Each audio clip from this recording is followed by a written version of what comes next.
మహాభారతం ప్రారంభం నుంచి ఒక్క 11 పేజీలు చదవండి.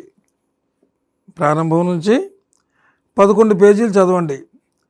మొదట 1-2 పేజీల్లోనే మీకు అనిర్వచనీయమైనటువంటి భక్తిభావం మీ హృదయం నుంచి పొంగి పొరులుతుందన్నమాట. ఆ విధంగా ఆ భారతం యొక్క మహిమ అటువంటిది. వ్యాస మహర్షి ఎన్నో వేదాలు అవి అధ్యయనం చేసి చివరికి అందరికీ సరళంగా ఉండేటటువంటి భాషలో దీన్ని రాశారు.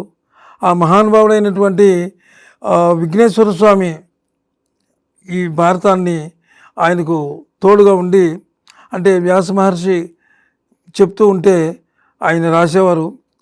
అసలు మొదట ఈ మహాభారతం రాయడానికి వ్యాస మహర్షి చెప్పే స్పీడ్కి ఆ స్పీడ్ అందుకుని రాయగలిగే మనిషి దొరక్క ఫస్ట్లో చాలా ఇబ్బంది పడ్డారు. అది మనం లోగడ ఎపిసోడ్లో చెప్పుకున్నాం. ఆ విధంగా ఎవరున్నారు అని అనేటప్పటికీ బ్రహ్మ దగ్గరికి వెళ్ళేటప్పటికి ఆయన చెప్పాడు,